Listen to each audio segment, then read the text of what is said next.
Hello and welcome back to the another episode of Daily News Quiz Analysis for IAS Prelims 2025.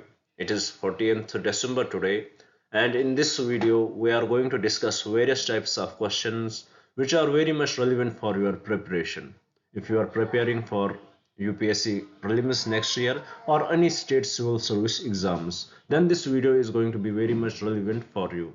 Before we'll start discussing these questions, I would like to give you the brief introduction about the video so that you will get more connected with it. You know, every day we try to upload this video on our YouTube channel and we try to discuss three types of questions in it. If we will divide those questions, it would come under three sets, and the first set of questions which we discuss here are taken from the current affairs.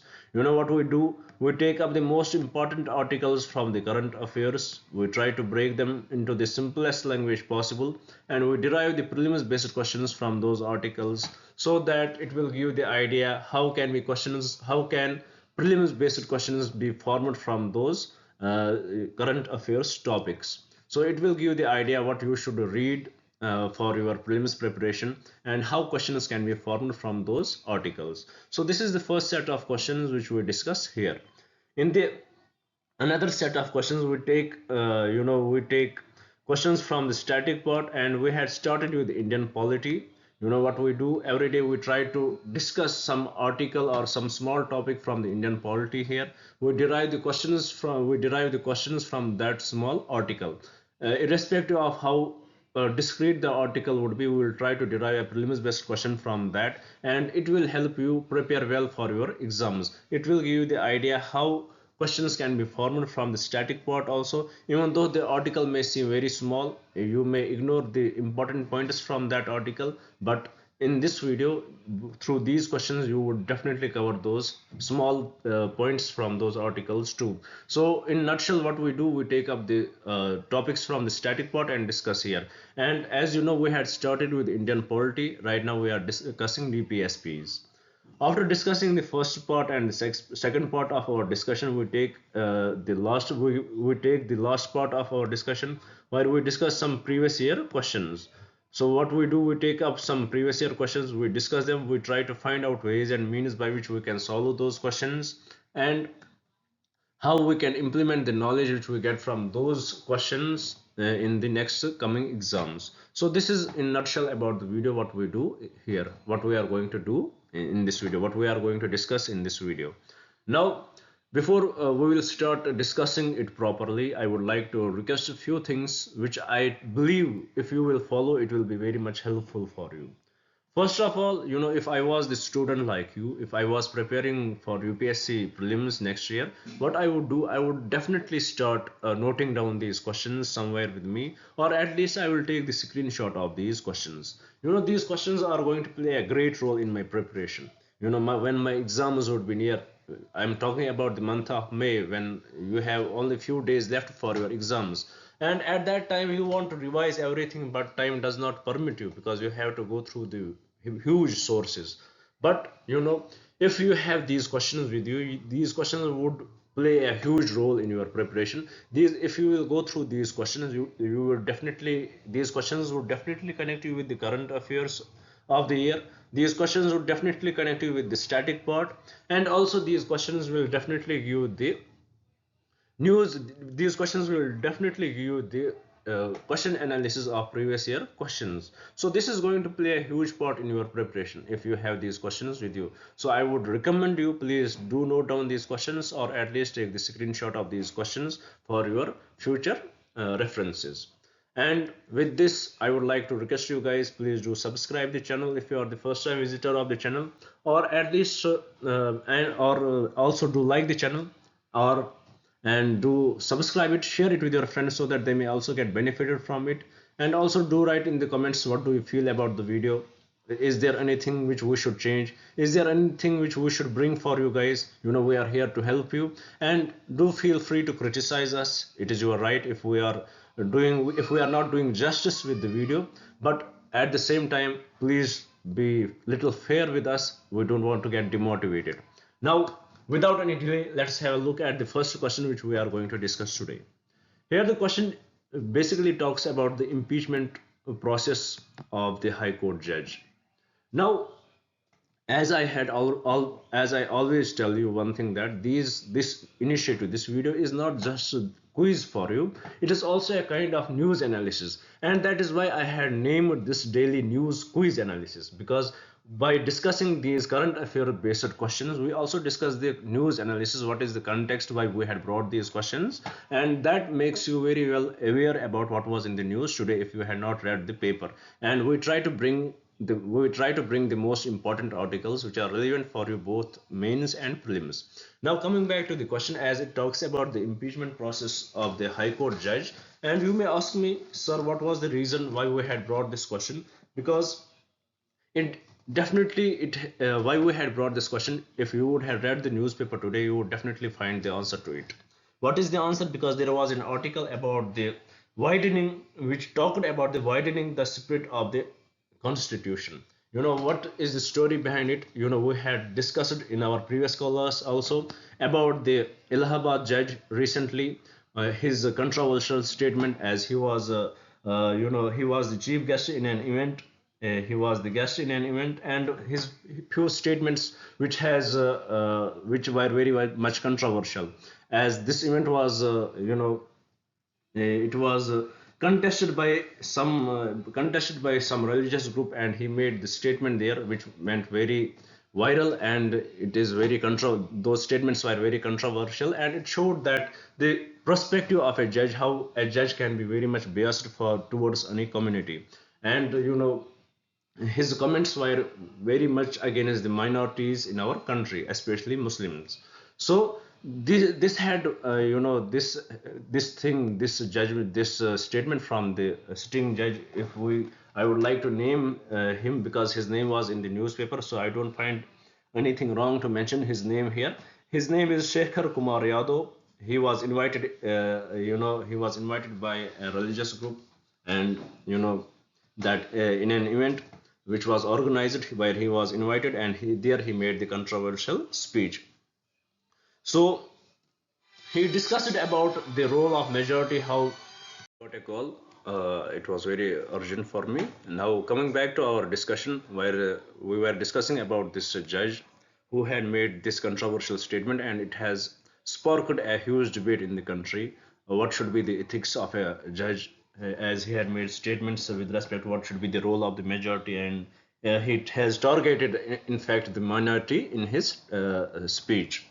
So, with respect to that, there is huge high and cry in the country right now, how the judges should conduct themselves, as it is said that judiciary, it is the unique thing in our country which has to show its unbiasedness towards the people. It is said that justice should not be only done, it should be seemed to be done. And if the judges will make such comments, it will definitely harm the constitution itself. It will go against the principle of the constitution. It will go against the principle of preamble, which we believe in, if the judges will make such comments. So with respect to that, with respect to this particular judge, there had been the questions are rising. In fact, in Raj Sabha, 56 MPs, they had submitted they had submitted the motion for his impeachment.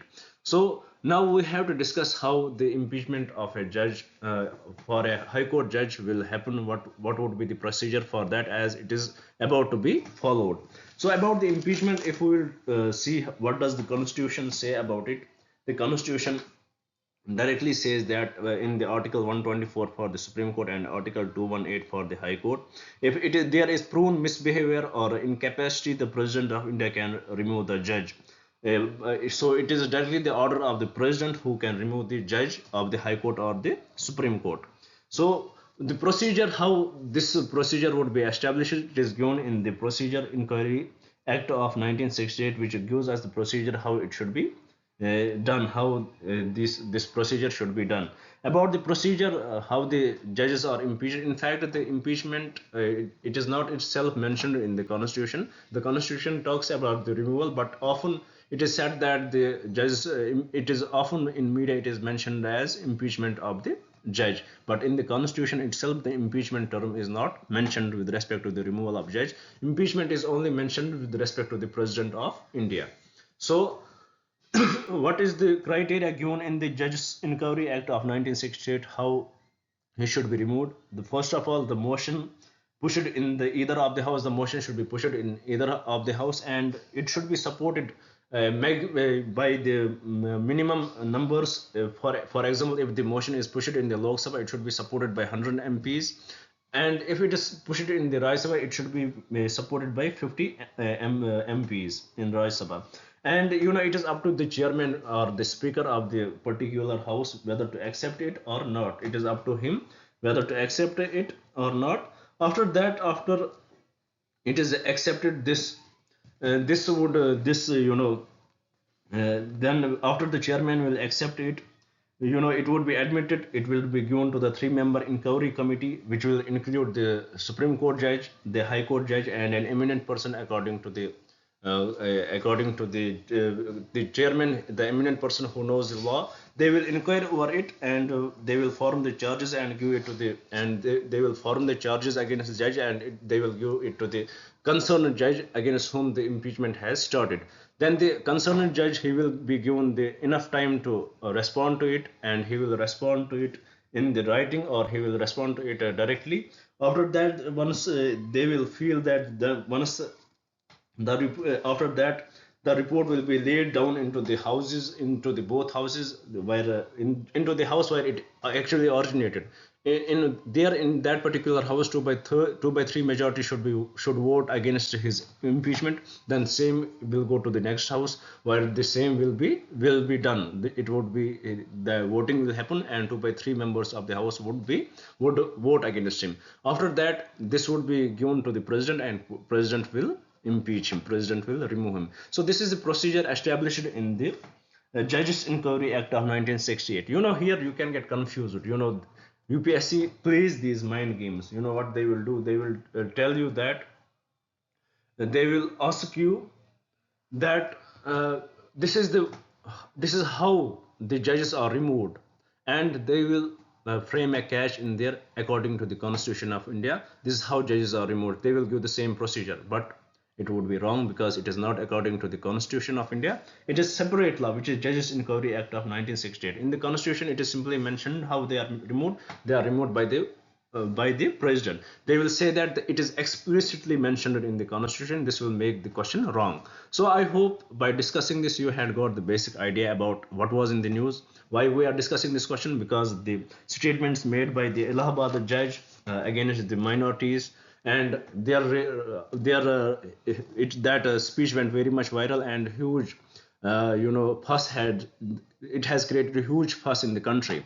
And there are questions arising about his impeachment, as the opposition parties are asking for his impeachment. So with respect to that, we need to know how the impeachment can happen. So this is what we need to know in nutshell about this article. So now let's solve this question and get more info about the impeachment process of High Court judge. The first statement, it says, the motion for impeachment can be initiated in either of the Lok Sabha or the Rajya Sabha. 100% correct. This motion for impeachment can be initiated in either the Lok Sabha or the Rajya Sabha. Nothing wrong with this statement. As we discussed it, it is very well clearly mentioned in the Judges Inquiry Act 1968. Second, the motion must be supported by minimum numbers of MPs in each house. 100% correct. What is minimum number for Rajya Sabha? For Rajya Sabha, it is 50 members. Minimum members which should support the impeachment, it is 50. When the motion must be raised, when the motion is raised for Lok Sabha, it is 100. This statement is also correct. Second statement is also correct. Nothing wrong with it. Third statement, the motion, if admitted, is referred to a committee for inquiry. 100% committee. 100% correct. And who are the members of the committee? It is Supreme Court judge, SC judge, and it is High Court judge, and it is an eminent person. Then this statement is also correct. Fourth statement, the committee's report is prepared to both houses of parliament for consideration. 100% correct. Is presented to both the house of parliament for consideration. 100% correct. So with respect to this question, all the statements are correct, and from the code given below, the correct code would be option D. I hope by solving this question you had got the basic idea what was in the news and also about the impeachment process of a High Court judge. Oh, where is this now? Let's try to recap it a little bit. Where is the process of impeachment of Judge Gyun? It is Judges Inquiry Act of 1968. Judges Inquiry Act of 1968. I will try to write it here. 1968. What does the constitution say about the impeachment of a judge? It says it is up to the president whose decision would be final. It is the president who will impeach, who would remove the high court or supreme court judge on what capacity, on proven incapacity and proven misbehavior. So this is in a nutshell what you need to know about this topic. Now with this, let's move to the another question and try to.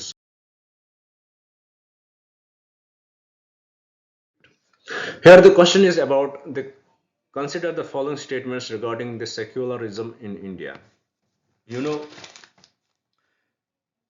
this is very interesting topic here.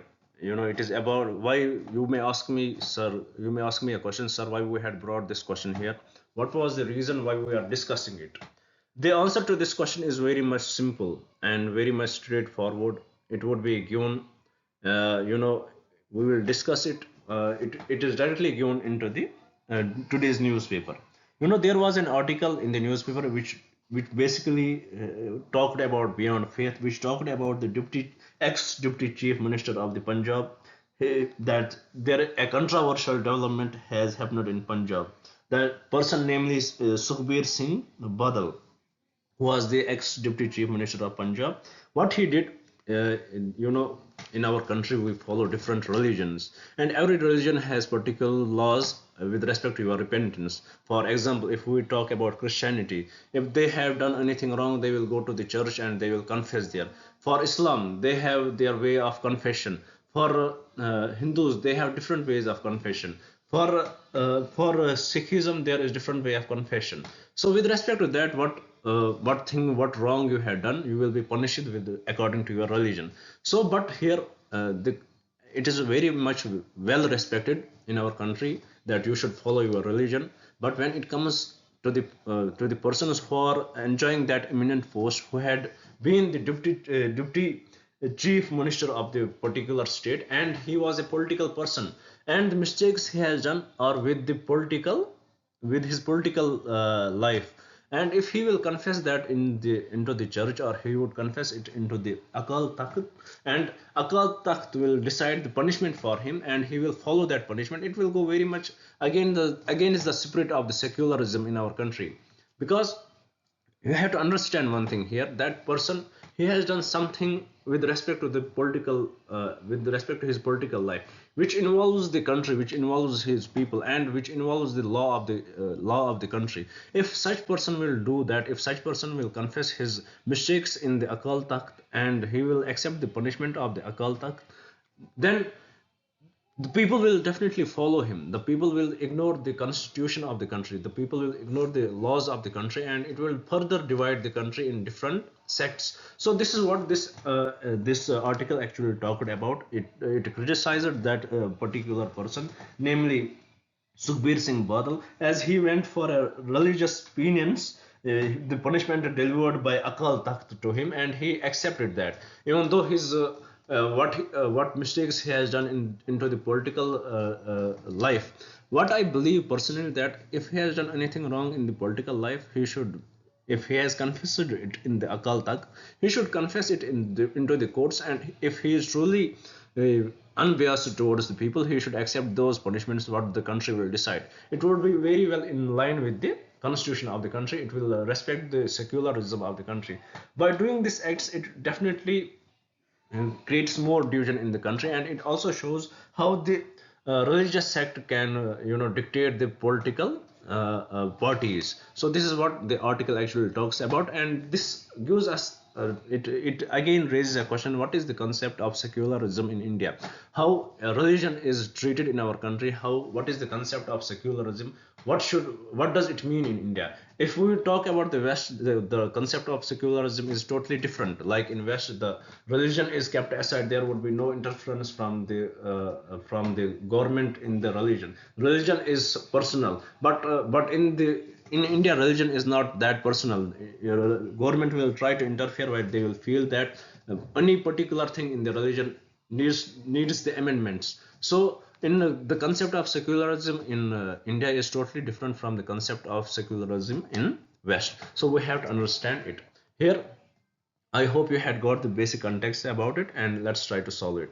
Here, first statement: Indian secularism is based on the principle of positive neutrality, which involves the state actively engaging with the religious communities to ensure their well being. 100% correct. Nothing wrong with the statement. Statement 2: The Constitution of India prohibits discrimination on the grounds of religion, ensuring equal rights and opportunities for all citizens. 100% correct. Nothing wrong with the statement. Third statement: The concept of secularism in India is distinct from the Western model. How? As it emphasizes religious tolerance and accommodation rather than strict separation of religion and state. 100% correct. Nothing wrong with the statement. In the Western model, there is strict separation of religion from the state. In the concept of secularism in India is distinct from Western model, as we in India we emphasize religious tolerance and accommodation. Fourth statement: The state's intervention in matters of personal law, such as those related to marriage and inheritance, is a reflection of its secular character. 100% correct. So, with respect to this question, also all the statements are correct, and from the code given below, the correct code would be option D. So, by solving this question, I hope you had got the basic idea about the secularism in India, how Indian secularism it includes that it allows the state to interfere with the religious matters. It believes in positive neutrality, and how Western secularism, Western model is different. How Western model emphasizes on the strict separation of religion and state. So with this, let's move to the another topic and try another question and try to solve. Here the question is about the judicial overreach. Why we have to discuss it? Because there was an article in the newspaper where the Supreme Court of India has ordered the state government of the Manipur to submit all the data on those who had displaced their houses, who had been displaced, and how much land they have lost during the conflict which is happening in the Manipur between Kukis and Metis. So it is seen as a judicial overreach from the money perspectives, as it is not in the domain of the courts that they should interfere in the administration. But right now we are seeing from last 3 years the condition in the Manipur is worsening day by day. The regular killings, rape cases, and all that stuff happening in that particular state, and it has huge humanitarian angle involved in it. And right now the people are appreciating the court's decision, how they had interfered in it, how they are trying to interfere in it, and they are asking the accountability from the states, and they are asking the data: how many have displaced there, how many have died there, what is the scenario behind the rape cases, and how much land they have lost. So it has been appreciated highly by the people, but it is not under the powers of the it is not described under the powers of the Supreme Court, under its legislation, but still it has done it. That's why it is called judicial overreach. So by this question we will try to understand what this judicial overreach is.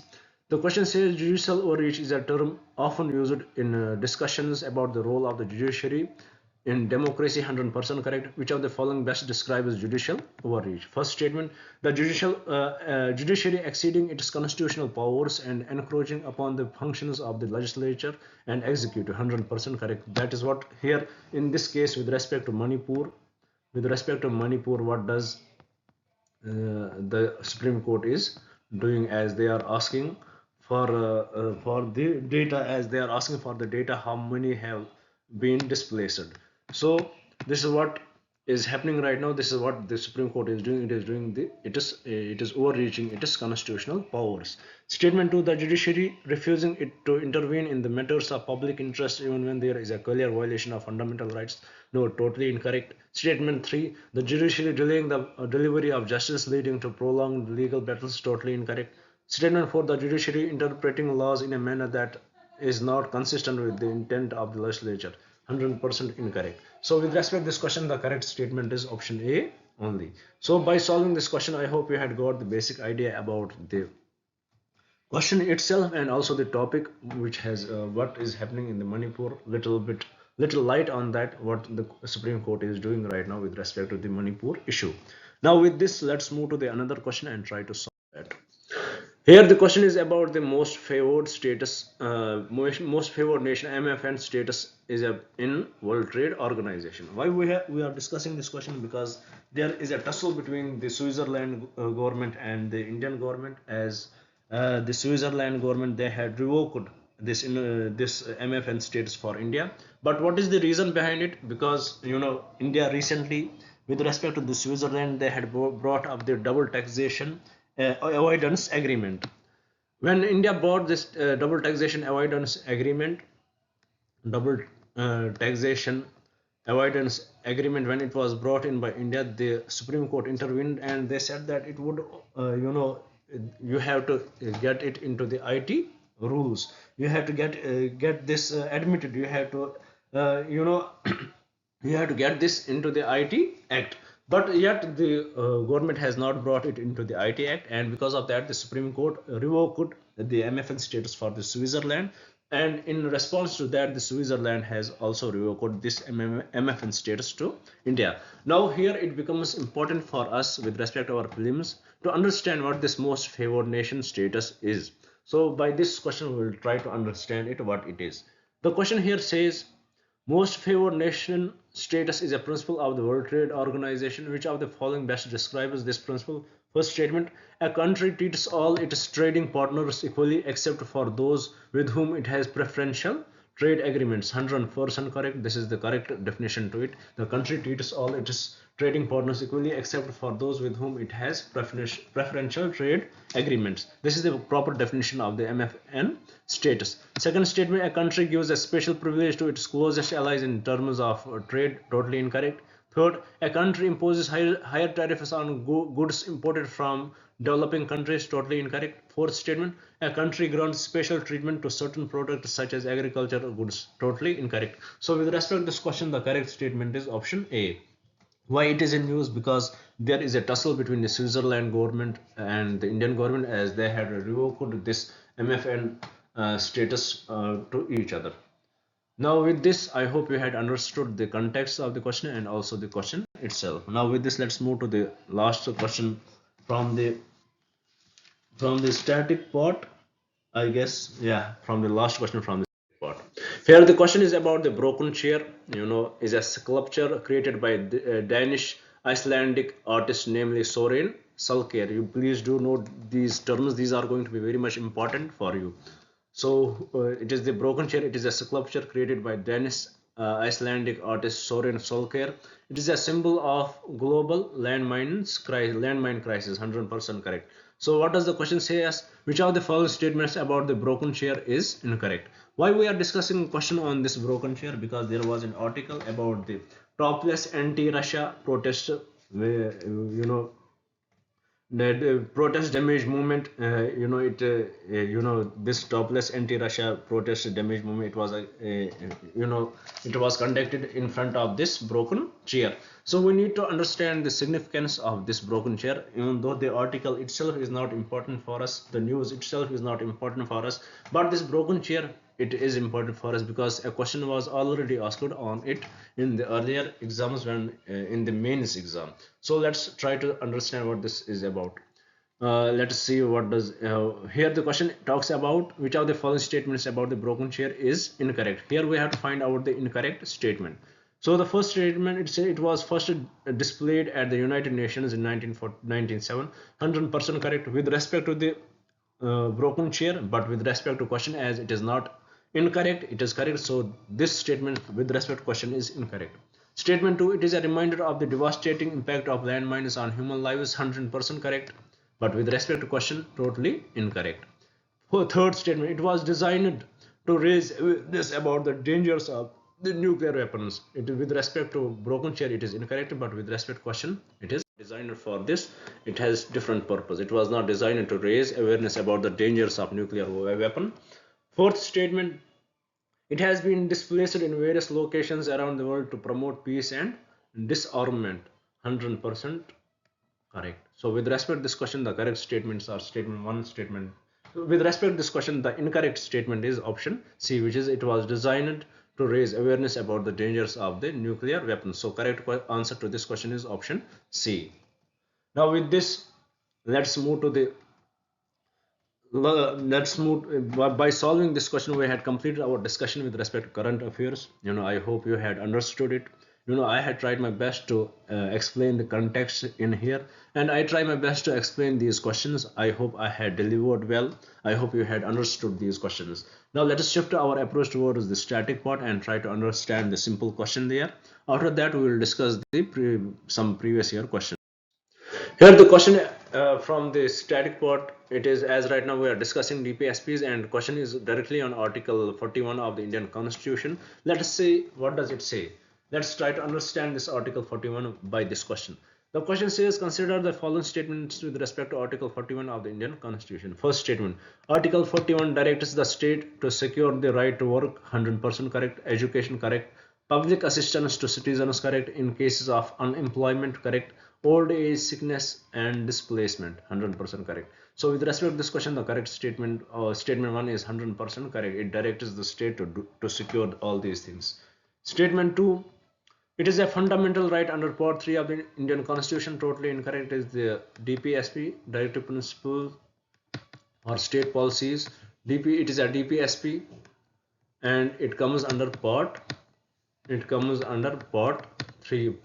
sorry, it comes under part 4 of the Indian Constitution. So with respect to this question, statement 2 is incorrect.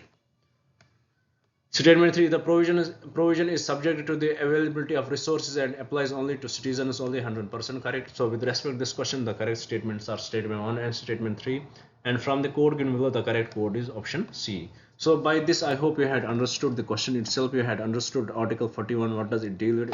It directs the state to secure the right to work, education, public assistance to citizens in case of unemployment, old age, sickness and displacement. It is on the part, it belongs to the DPSPs under part 4 of the Indian Constitution, and this provision is subjected to availability of resources, and it applies only to the citizens of India. Now with this, let's move to the last question of the discussion, where we are going to solve a previous year question, and after that we'll conclude our discussion. Here the question is about, with reference to Indian freedom struggle, consider the following events. What does we have to do in this question? What is the correct chronological sequence of the above events? We have to find out the chronological sequence. First, mutiny in the Royal Indian Navy. It was way in 1962. It was in 1946. Sorry, 1946. So this can't be the right answer. Quit India movement launched 1942. 1942. Then second roundtable conference, which is 1931, I guess. Yes, 1931 September. Quit India movement 1942 August, and mutiny in Royal Navy 1946 Feb. So this is the correct sequence of it. From here we can directly see the dates. It is 3, 2, 1. It is the correct sequence. 3, 2 and 1.